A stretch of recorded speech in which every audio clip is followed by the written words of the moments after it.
Whew. Whew. Sorry about that. It has been an all-nighter and a whole Casey Anthony situation marathon today, but it is coming to an end because I just finished part 3 of the docuseries, and part 3 is essentially their case against George Anthony.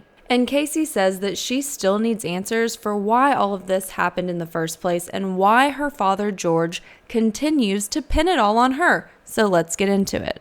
A blogger by the name of Kristen Patton was featured on part 3, and she wrote a blog around 2014 that went back and did an unbiased review of the Casey Anthony case, and she had some very interesting things to point out. And throughout part 3, Kristen Patton, Casey Anthony herself, as well as several members of the defense team, poke holes in the police investigation as well as the prosecution's case against Casey, and they build a compelling argument for the case against George Anthony. At the very least, they bring up enough questions that make you wonder why the police that were conducting the investigation and why prosecutors on the case left those gaps to be questioned in the first place, because some of them are very easy things that they could have gathered information on and disproven up front just so something like this wouldn't happen on the back end. They point out several statements that George Anthony made throughout the 2008 to 2011 time period, as well as all of the contradictory statements that he made throughout the exact same time period, depending on who his audience was. They point out how George Anthony told the media that the car smelled like pizza and trash, while at the same time, George Anthony was telling the police that the car smelled like decomposition, which is a very distinctive smell, and George, having been a cop, having been a detective, is well aware of that distinct smell. And despite the fact that George was telling the public through the media that Casey's car smelled like pizza and trash, George testified at trial that Casey didn't want anyone near her car, and he was the one who told the jurors that Casey had human decomposition in her car. Here's what Casey had to say about the car. She said, during the 31 days, she ran out of gas and George was supposed to get the car, and he told her to leave it somewhere that he could find it. So she had 2 guys help her push it off of the road to a spot, and she said there was no dead body smell, and she doesn't even know what that smells like. When she left the car there, that smell was not there. She did say that she had left garbage in the back of the car that she had forgotten she even had back there. And she said when she got back home, the day all the phone calls were made to 911, the car did have a smell to it that was one that she had never smelt before. But she says she had nothing to do with the smell that was in that car. At that point, they play a clip of Jose Baez questioning George Anthony, and in the clip, he is admitting that he didn't call to check on Kaylee or Casey after claiming to have smelt the smell of decomposition in the back of this car. And Jose asked him why he wouldn't have done that given that he was a detective and he knew what that smell was. And he responded saying that he wasn't a cop at the time, he was just a grandfather and a father. They also point out an issue with the time frame as well as the cell phone records. George Anthony told police that at around 12:50 or shortly after, Casey and Kaylee left the house. But cell phone records were able to pinpoint Casey's location essentially at every moment. And on the day that George said that Casey left for work with Kaylee to go see the nanny, she was actually at the house until 4:11 when she went to Tony Lazzaro's house. Investigators from the case even admit that George did lie to them. They stated that everyone in the family lied to them at one point or another throughout the investigation, but they said that being a liar doesn't make someone a murderer. The defense, having Casey's phone records and being able to verify that George saying she left the house around 1 o'clock was inaccurate, they can prove she was actually at the house after 4, with that same thought process, the defense wanted to know, where was George? And as it turns out, the investigators and prosecutors actually did not get a full and accurate copy of George's phone records, because the police stated that they did get a copy, they think, of his phone records. However, if they did, they weren't concerned about getting a full and complete copy that would indicate and pinpoint his location, because they didn't think that George had anything to do with it, so they didn't think it was relevant. And I think that I have been pretty unbiased throughout the review summaries of this docuseries. However, I have just got to say that what the fuck? Like, that something so simple like that, something so simple as obtaining phone records just to verify that someone is telling the truth, on the same note that you would get them to verify that somebody wasn't. Why would they not get George's phone records with the location information if for no other reason than to avoid an issue coming up on the back end that could create a grain of doubt like this right now? It gets pointed out that George was supposed to be at work at 3 that day. However, Casey said that her father, George, worked less than 10 minutes away from the home, and since they don't have George's cell phone records, they can't even prove whether that's true or not, and it didn't appear like they had his work records one way or the other to also confirm or deny that he actually showed up to work that day and at what time he did so.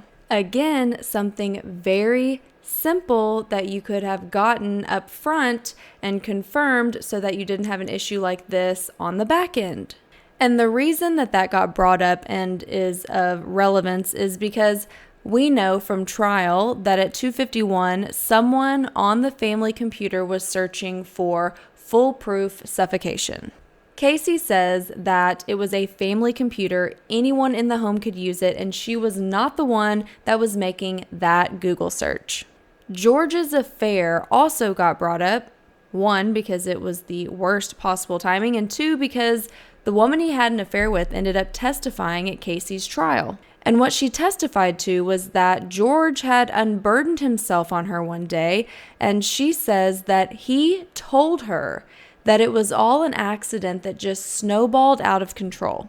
In part 3, 2 of the investigators that worked on the Anthony case go out to visit the area where Kaylee Anthony's remains were found, and they discuss the condition in which Kaylee's remains were found and the items that were found on the body and how they linked back to the Anthony home.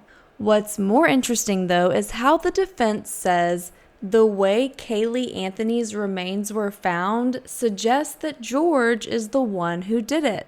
The defense brings up how Lee Anthony, Casey's brother, said that when their family pets would die, George would wrap the pet in a blanket, then place that blanket wrapped pet into a trash bag, and then duct tape the trash bag and bury it. Exactly how Kaylee Anthony's remains were found. George Anthony also had a heavy involvement throughout Casey's trial, and that's something that the defense feels like is worth taking a second look at. They point out that if George believed that it was an accident, why would he testify as the star witness for the state in an attempt to get his own daughter the death penalty? If it was an accident, why would you hope for death for your own daughter? They also bring up that George and Cindy were able to sit throughout the entire trial.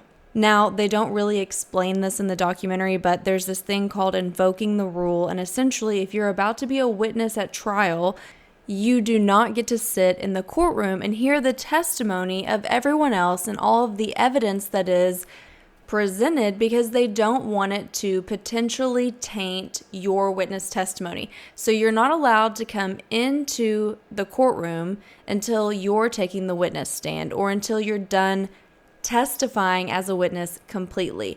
But there is a loophole, and the loophole is that they are the grandparents of the victim, and so they were permitted to be able to sit inside of the courtroom for the entire trial, which meant that they heard everything that was said or not said before they testified, after they testified, when they went back up there, when they went back up there again, because George testified several times, but he got to hear every single thing that was said or not said in between his times taking the witness stand. And the defense presents the idea that perhaps he was filling in the gaps for the prosecution because he was aware of what had been presented or what information was lacking that they needed to convict his daughter. So the defense asks, why would a man who stated he believed it was an accident want his daughter to be convicted and get the death penalty so badly? In part 3, they also play a clip of the jury foreman from the Casey Anthony trial talking about George and what the jury thought of him. According to the jury foreman, the jury believed that George might be lying and did not like some of the statements that George had made while he was testifying. The foreman stated that George didn't have any memory of the things that he should have memory of, but knew very specific little details about other things. For example, he knew what Kaylee was wearing the day that she went missing, aka the day that Kaylee Anthony died, but couldn't say what anyone else was wearing that day. And so the jury said that he had selective memory, and that made them have trust issues with the things that George had to say. Despite how the jury felt about George throughout Casey's trial, the police had a very different view of George Anthony. The 2 investigators from the Anthony case that were featured on this documentary stated that there were no other suspects besides Casey, and that police said that Cindy was reserved with them, but George was always helpful, and that George told police that Casey was the last person to see Kaylee alive when Casey allegedly left for work that day, and police say that there was nothing to indicate George was responsible in any way for the death of Kaylee Anthony. In part 3, they also show more from the 2 roommates that lived with Tony Lazzaro, the boyfriend that Casey Anthony had at the time that all of this occurred. And they point out different things that they believe to be suggestive of George's guilt, and the 2 roommates kind of seem to have raw emotions of shock. One of them just looks dumbfounded at some of the information that the team has presented to him, and the other one just flat out says, I need a 5-minute break. Can I take a 5-minute break? And it shows him getting up and trying to process the new information that they have presented to him. And here's what Casey had to say for part 3. She points out that the statute of limitations does not exist for sexual assault in Florida, and that she could still very well report George for the allegations of sexual assault that she has against him. Casey also mentions a statement that her father made about how he loved the sweet smell of Kaylee's sweat, and the interviewer tells her that George actually said that at Kaylee's funeral. And Casey says, what a better way to memorialize your granddaughter than to admit that you were abusing her too. And then she says that she's going to need a minute and starts to break down, and the camera team has to take a pause. Once she regroups, she asks to watch Kaylee's funeral, which she has never before seen, and hear for herself what her father said at Kaylee's funeral. So they play the funeral of Kaylee for Casey, and here's what she had to say.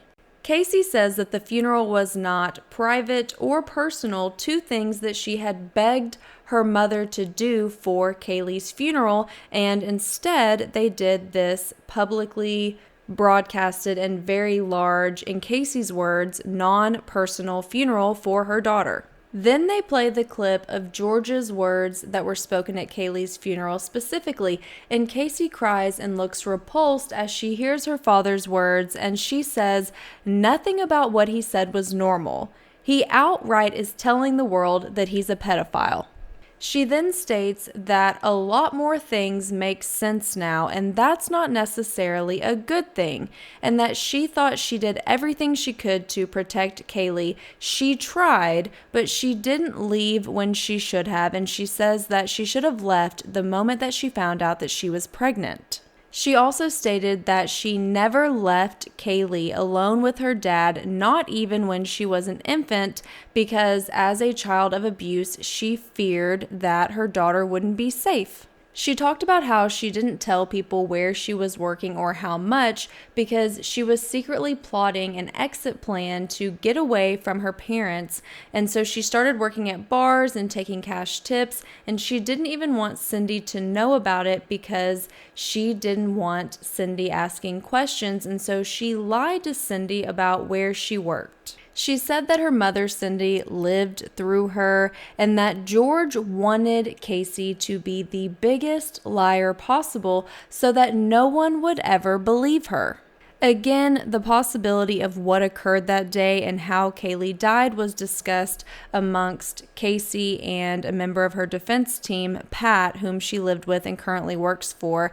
And she says there's no way that Kaylee drowned and he found her in the pool. She had to have a way to get into the pool, and there was no way to explain that unless her father, George, literally put her into the pool so that it would just be an accidental drowning or appear that way, and they wouldn't have looked at Kaylee's body.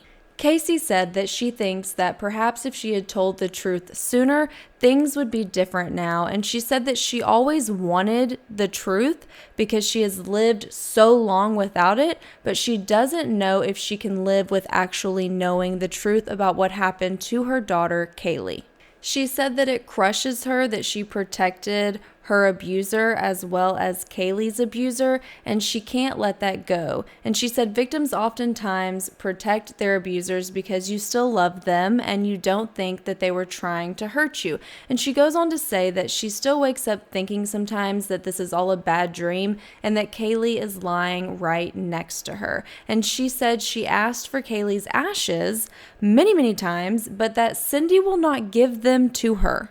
They show Casey an interview of George and Cindy after George's car wreck, and in that interview, George stated that Casey had reached out to check on him, and Casey says, "No, I did not." George goes on to say in that interview that he forgives her and he needs to be forgiven for what he's done. And Cindy says, "What did you do to be forgiven for? You didn't do anything. It was an accident." And Casey looks dumbfounded and asks them to replay the interview. And so they do. And she says, "What does he need to be forgiven for? What did he do?" She goes on to say that it was like she had Stockholm Syndrome, and she says that it bothers her that he was the state's star witness against her, and yet he was a willing participant. She says that she's no longer a scared kid anymore, and now she's just angry. And over the years, that anger has built up. And she talks about one of the things that she's still angry about is that on TV, her father acted as if he supported her, and to her face, he acted as if he supported her, but then was telling law enforcement something totally different. And then later on ends up just blaming her on TV for the whole world, which is different than the initial stance he took when talking about her on TV. All in all, at the end of all 3 episodes, Casey just wants to know why people continue blaming her for something that she didn't do.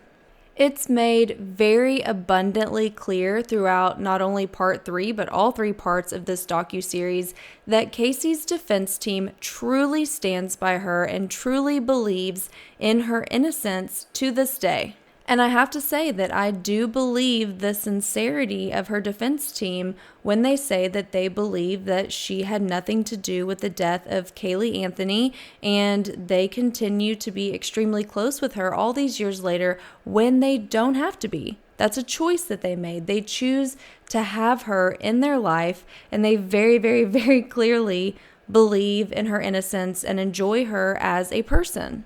And on that note, I'm about to fall asleep on this computer because I've been up since yesterday. So that concludes my summary review for not only part 3 of the Casey Anthony docuseries that aired today, but the entire docuseries that aired today. And I hope that you guys enjoyed listening to this as much as I enjoyed making it for you. I love you all, and I will see you guys on the next episode.